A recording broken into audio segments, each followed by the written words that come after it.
The life of a koala might seem nice. They chill in trees all day eating yummy eucalyptus leaves.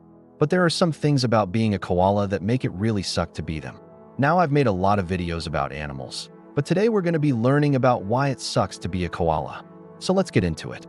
Now first things first, even though they live in Australia, koalas aren't actually native to the continent of Australia. Instead, they evolved from an ancestor that flew over from Papua New Guinea, where they still live today. That's right, koalas' ancestors were flying lemurs. So if you ever see a koala without its fur, it looks kind of like a chubby little lemur.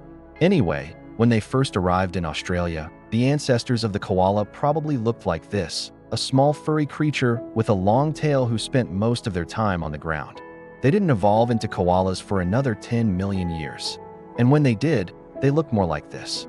See, over the course of evolution, they grew no bigger than a house cat, developed claws to climb trees, and also lost their tails. So why don't koalas have tails? Well, the answer is pretty simple. Their ancestors used to use their tails for balance when they were climbing around on the ground, but once they moved up into the trees, they no longer needed them for balance. So over time, they got smaller and smaller until eventually they disappeared entirely. Some scientists say that the ancestor of the koala with the smallest tail was selected for by sexual dimorphism, which means females probably preferred mating with males who had smaller tails because they thought they looked better or something. Other scientists say that predators probably started hunting down the koalas with the biggest tails because they were easier to spot in the trees. Either way, koalas evolved to lose their tails. But not only do they not have tails, they also can't sweat.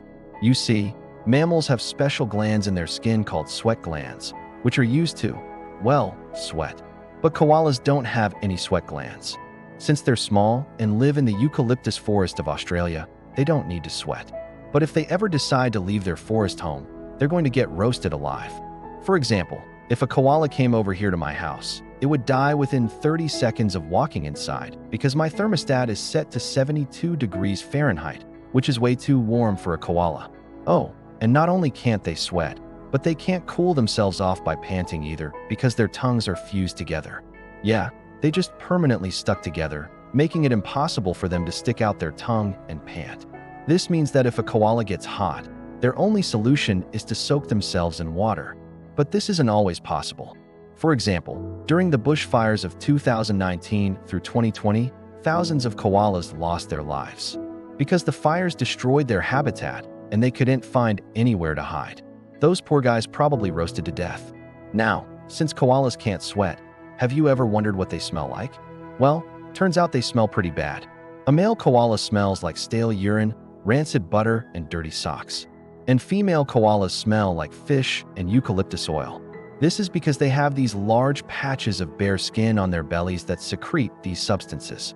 Scientists think that these smelly patches are used to attract mates, but I think they just used to cover themselves in case they ever naked in a Speedo. But being naked in a Speedo is pretty unlikely to happen unless they hanging out at the beach, which they won't because they can't swim. Turns out that swimming uses muscles that koalas don't have, so they basically drown if they try.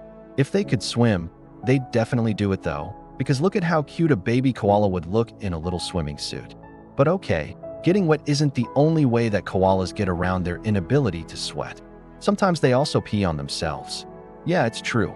Koalas will often pee on themselves and other koalas just to stay cool.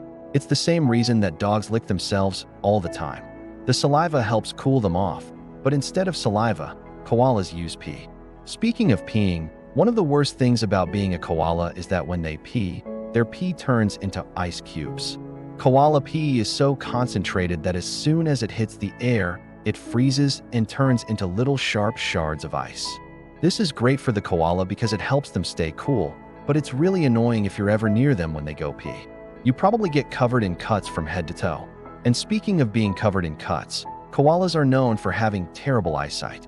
In fact, their eyes are so bad that they can't even see a human face. They also have really bad color vision and can only see shades of gray. But this isn't because they're colorblind. It's because they simply don't have the energy to see colors. Seeing colors uses more energy than seeing in black and white. So koalas just decided to sacrifice color vision for efficiency. However, their bad eyesight does come in handy sometimes. like when they're trying to camouflage themselves from predators. But this doesn't always work because koalas are incredibly stupid. If you didn't know yet, koalas are actually one of the dumbest animals on Earth. They scored a 2 on an IQ test designed for animals. A 2. For reference, a dog scores about an 8. They have such bad spatial awareness that they often fall off trees and break their bones. They also have almost no fear of humans, so they're often roadkill. But it's not always easy being such a slow learner. One study found that koalas can take up to 2 hours to figure out how to open a simple door. 2 hours. Can you imagine sitting there staring at a door for 2 hours wondering how to open it? It's hard enough for me as a human, but koalas manage to do it anyway. Even though they're slow and stupid, koalas still have their predators. Koalas mostly have to worry about dingoes, which are wild dogs that hunt them. To defend themselves, koalas play dead, but it doesn't always work. Dingoes are smarter than koalas, so they know that when a koala plays dead, it's just doing that to trick them. Even if a koala isn't playing dead, it probably will die because of its bad heart. Koalas have very weak hearts that are prone to defects. In fact, 1 in 100 koalas are born with a heart defect that causes them to die within their first year of life. As if being born with a bad heart wasn't bad enough, koalas also have a super rare form of chlamydia. This is not only the most common sexually transmitted disease among koalas, but it's also the worst case of chlamydia in the animal world. Infected koalas suffer from blindness and painful skin lesions. But despite all this suffering, chlamydia has been beneficial for the species as a whole because it acts as a natural form of birth control. This is because the bacteria accumulates in the reproductive organs of koalas, making it difficult or impossible for them to have kids. This has led to some people calling chlamydia the koala condom. The weird thing is that koalas have been suffering from this STD for decades, but they're just now starting to go blind and die from it. So it's likely that climate change is making the disease worse. Warmer temperatures probably speed up the reproduction of the bacteria, leading to more cases of koala blindness. So overall, being a koala doesn't sound too fun.